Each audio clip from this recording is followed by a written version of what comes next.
So welcome all to this Thursday evening talk at Mountain Cloud, on the mountain, in the cloud. Just one sitting. Sitting here in a snowy winter landscape,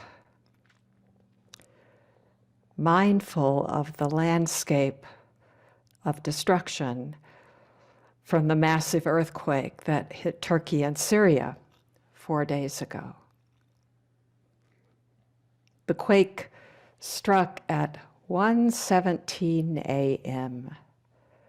Greenwich Mean Time, or Coordinated Universal Time, known as the Time Zone 0. It was 4:17 in the morning in Turkey, 6:17 Monday evening in Santa Fe. One body.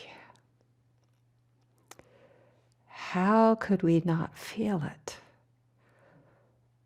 The shaking, the shifting, the chasms opening in the earth, buildings collapsing, thousands killed, injured, or buried alive in massive mounds of rubble.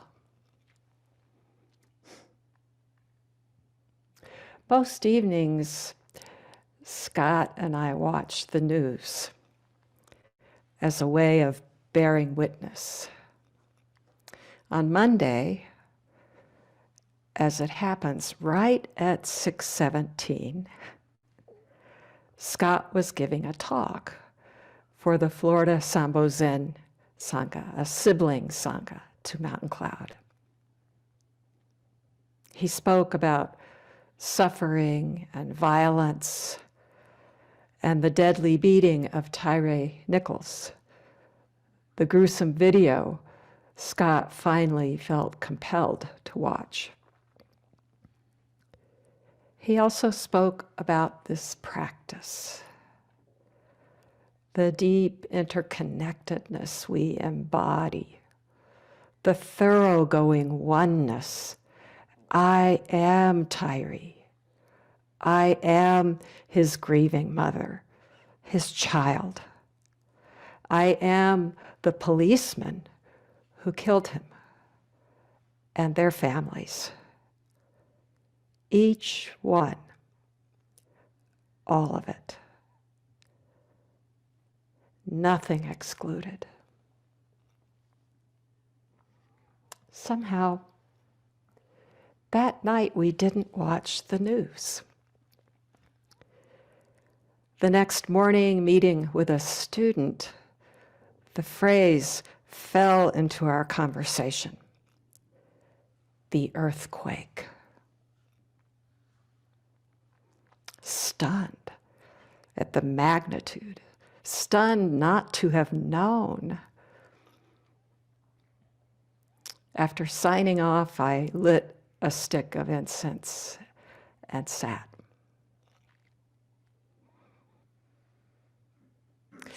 In one of his books, Ruben Havito Roshi writes about being the catastrophes of the world. There is, he says, no solace apart from this. Then comes the question, how will the whole body respond in light of its wounds? I'd like to share a story of one response and then turn to a koan. Some of you know Jan Chosen Bays Roshi, the co-abbot of Great Vow Monastery in Oregon. She's a great friend of Ruben's. Jan Chosen is a Dharma heir of Maizumi Roshi. For years, alongside her Zen practice and teaching, she worked as a pediatrician specializing in child abuse. There's an article, there have been a number of them over the years, but one in 2019 in Lion's Roar, based on an interview, describes this. Jan Chosen Bays was the one called in to examine limp, pale bodies in the intensive care unit. The nurses would be angry with the parents, who were usually the ones who had shaken or beaten the child. Dr. Bays would speak gently to the frightened, troubled parents and to the nurses. When no one was looking, she'd hold each child's hand. Chosen also attended autopsies, examining young bodies for signs of abuse, cataloging evidence, testifying in court. The article goes on, disturbing images haunted her. At the end of every day, she'd try to wipe the slate of her mind clean, to start fresh in the morning, efficient and compassionate with each new child, parent, nurse, and law enforcement officer. Zazen, daily practice, made that calm resistance, resilience. Yeah, it's really stunning, her calm resilience. It made it possible. One Friday, the article recounts, during a particularly difficult week, Bays was called in to deal with a rape case and didn't end up leaving work until late. On the drive home, a sappy country and Western song came on the radio. I started crying, she says. I wasn't sure I'd be able to stop. Out of that break, I've heard her call it a breakdown, maybe a breaking all the way open. Chosen started making Jizo statues.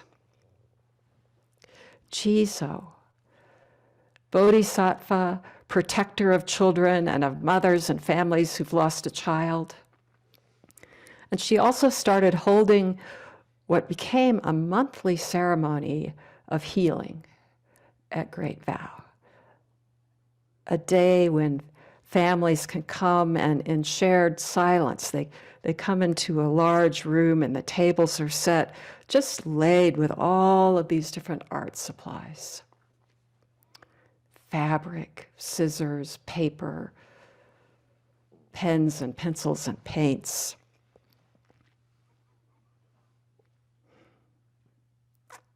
I was there once and just happened to walk through the room, that space, with these families intently making things and writing notes, writing names of their child or children.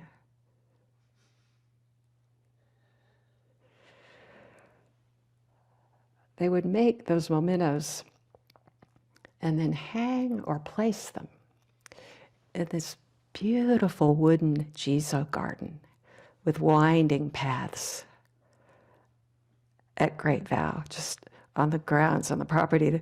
The hills start up and it just winds along, and at every turn, tucked in, there's a Jizo statue or slips of prayers, names of children, flags.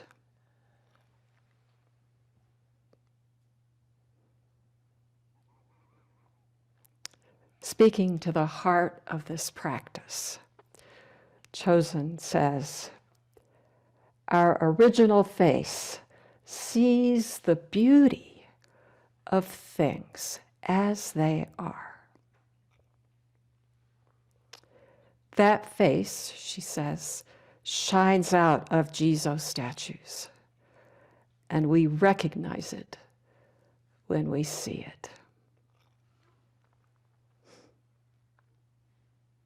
Earthquake, beating, abuse. The beauty of things as they are.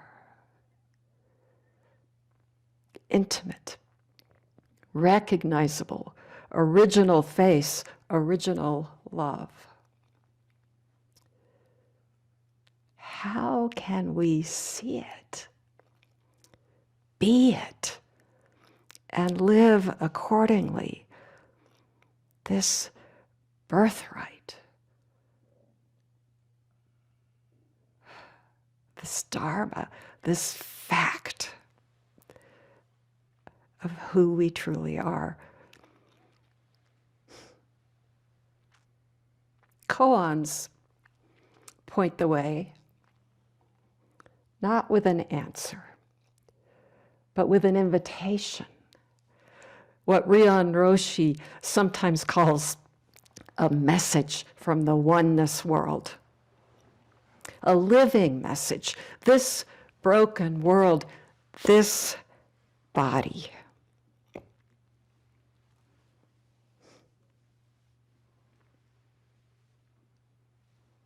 Just looked up, there's one of Chosen Bay's Jesus statues on our altar this evening. So as a case in point, or a pointer, I'd like to look at case 83 from the Book of Equanimity, or Shoyoroku. It's called Dogo's Nursing the Ill. Here's the case. Isan asked Dogo, "Where have you come from?" Dogo said, "I come from nursing the ill." Isan said, "How many people are ill?" Dogo said, "There are people who are ill, and there are people who aren't ill." Isan said, "The one who is not ill, isn't that you, dear Chi?" Dogo said, "Ill or not ill, it has nothing to do with that matter. Say it quickly, say it quickly." Isan said, "Even if I may say it, there's no relation at all."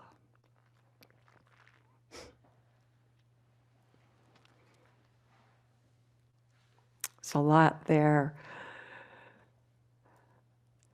Last week, someone, or I guess it was the week before, listening to the Dharma talk, just wrote a brief note the next morning, expressing gratitude and saying, "I just let the sound wash over me." That's a good way to listen. So Isan, Guishan, and Dogo, Dao, are these very strong Tang Dynasty masters, awake, sharing this world and pushing each other to express it.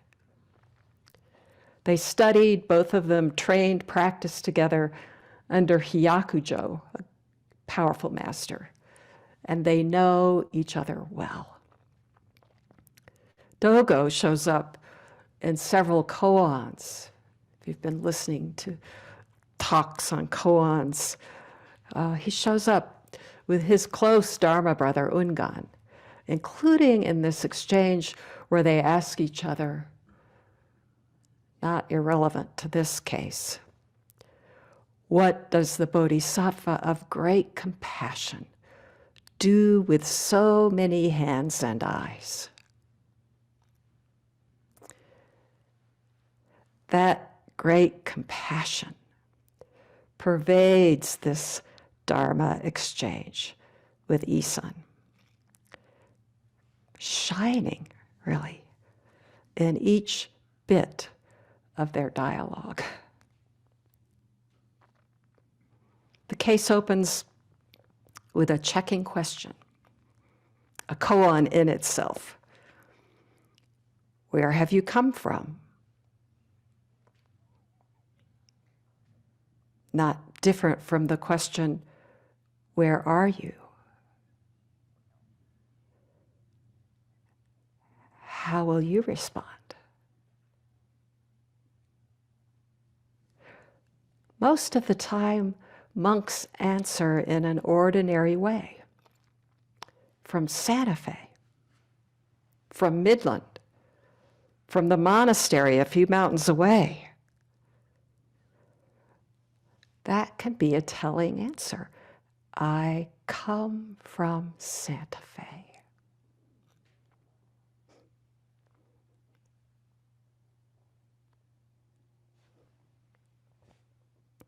Dogo cuts right to the chase. I come from nursing the ill.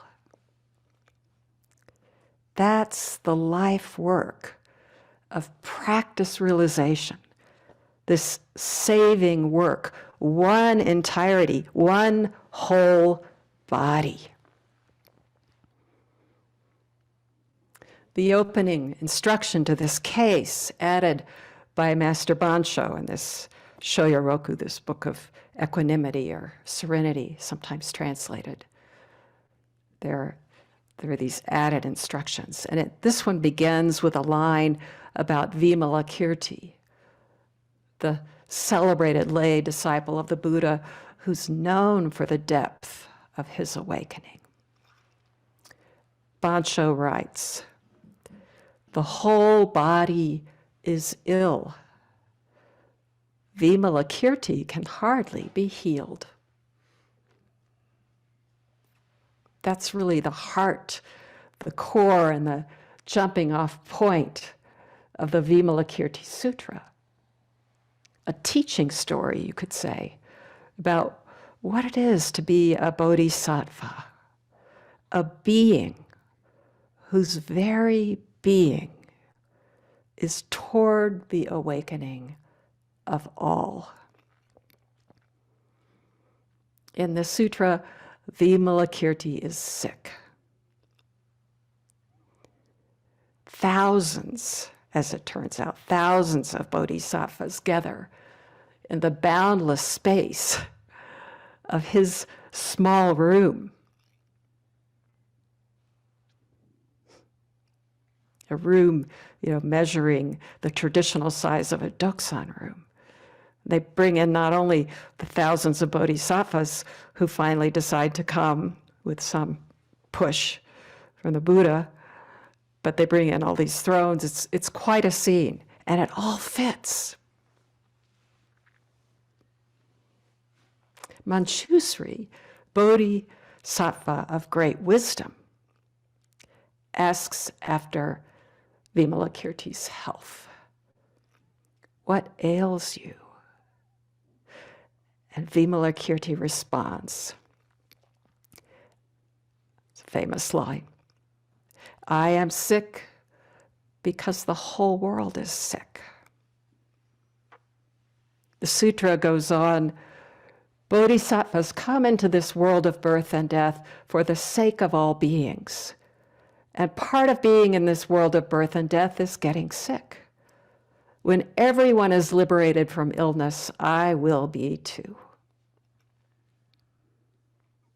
The whole world. We get sick, and if we're lucky, we get well again. But what is the illness that the whole body suffers? Poignantly. It's separation. Projecting distance where there is none. Carving out a gap, a chasm, a hair's breadth of difference. The tradition says the distance between heaven and earth.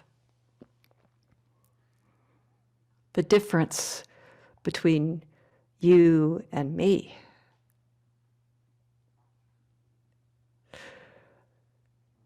We deign to divide what cannot be divided. And we know it in our gut. My well-being depends on the well-being of all. Vimalakirti and Dogo invite us to realize this unconditional wholeness, not to edge toward it by logic, but to let go the illusion of our grip and fall. Fall into the vast, empty firmament where there is nothing but this one whole body, whole and well, no matter the illness. Your original face. See it, even a glimpse. And you recognize it. Dogo says, I come from nursing the ill. Here's where I'm from. Here's how I'm coming. I come from nursing the ill.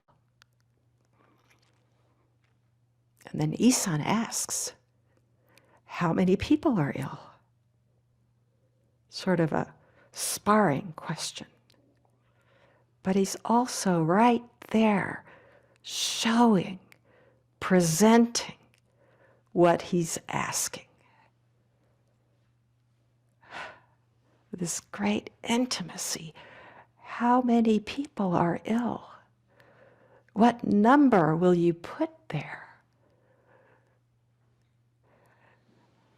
I was putting together these notes this afternoon and I suddenly flashed on Yamada Kon Roshi's teaching about numbers, that fraction. You know, whatever number you put in the numerator, anyone in this room, anyone in this cloud, anyone, anywhere. The denominator is 0. That makes the sum the same in every case. Infinite. Dogo says there are people who are ill and there are people who aren't ill. Some are awake, some are not. Just one number. Awake or not, one fabric, one entirety, one functioning, and one suffering compassion.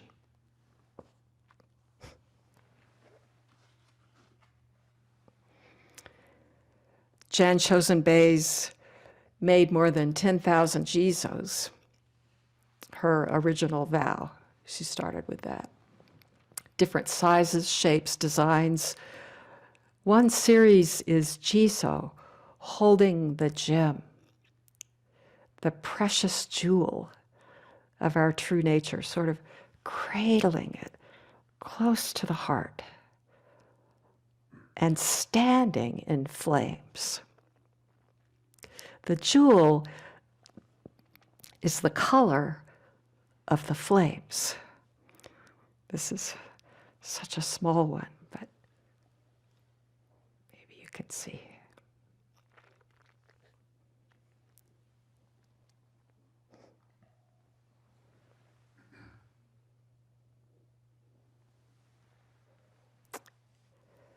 Ill or not ill, Isan says, the one who is not ill, isn't that you, dear Chi? He's addressing Dogo by his familiar name, Dogo Enchi, Chi. So familiar. They're in this Dharma duel for our sake.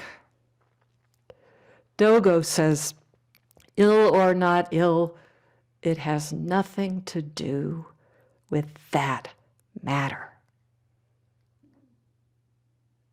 This matter. Or you could even say, as that our night verse suddenly comes to mind whenever we're in session or retreat, the matter of life and death is of prime importance. One translation, and life and death have hyphens. Or life and death is a matter of prime importance, or resolving the matter of life and death is of prime importance. It's not something far away or highfalutin, it's this. And what is it? Say it quickly. Say it quickly.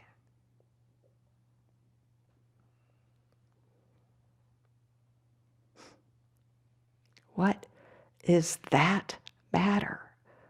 What is the reality that cuts through any concept, any configuration, any trace of separation, ill, not ill, self, other, awake, unawake? What is the fact that cuts the two into one?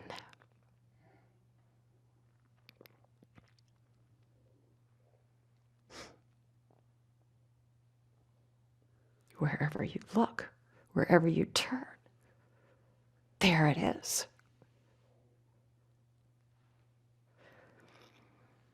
Isan and Dogo aren't just talking about that matter. They're showing it and showing themselves to the full. Say it quickly. Say it quickly.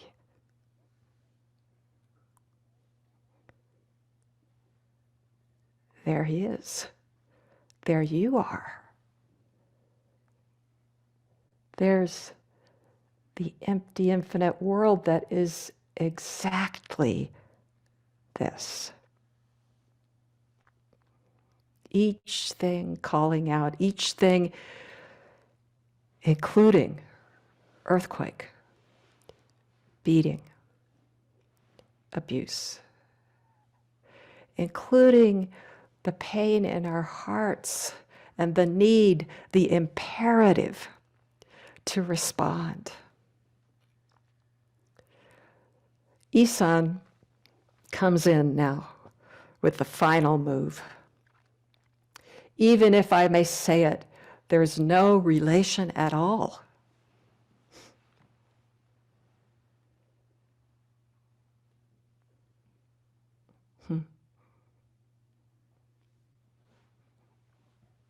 You could say, I think traditional sense of this is, words cannot convey this fact.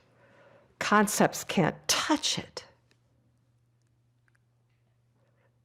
Yet there he is, presenting a world so vast and wide it has no edge, no boundary, and no place for illness to take root.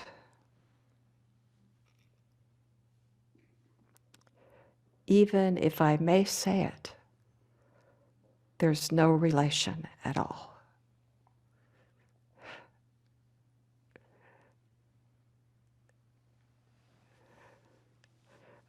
Another way to take that is, whatever you say stands alone. Whatever you pick up.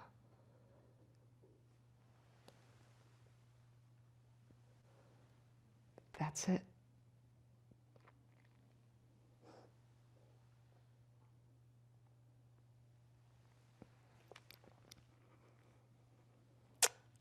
Later, Master Wanshi, or Wansong, the master who compiled this collection of koans, he adds this comment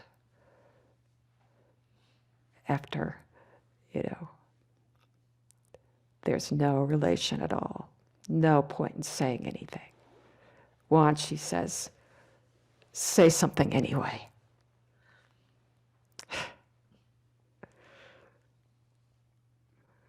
Words can't convey this empty, indivisible body. Say something anyway. So grateful to the ancestors, the masters, for all the ways that they and now we who keep this practice, this sort of incomparably profound and minutely subtle silence, that we still say something.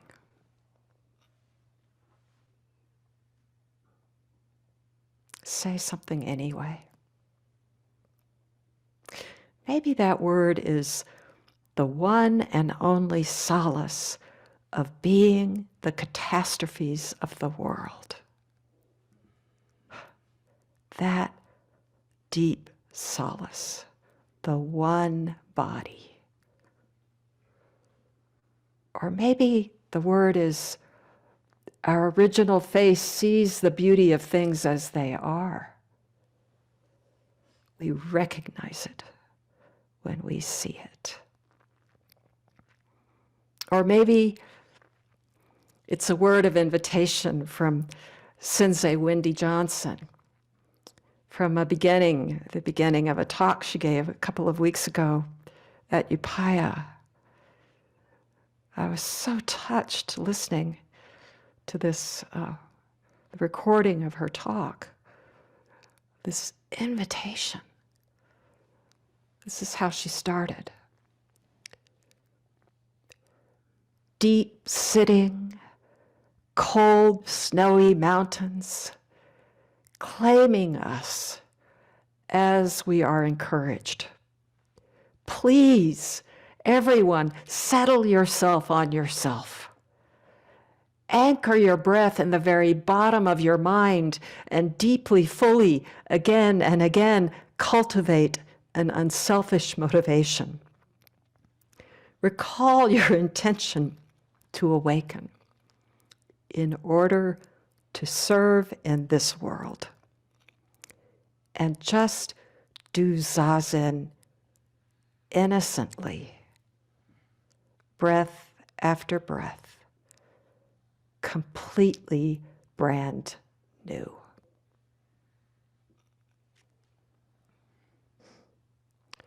Nursing the ill, recalling the first bodhisattva vow, doing zazen innocently, breath after breath, completely brand new.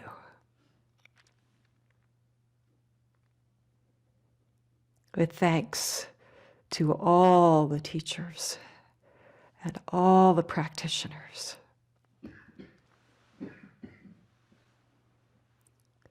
With this giving and receiving of support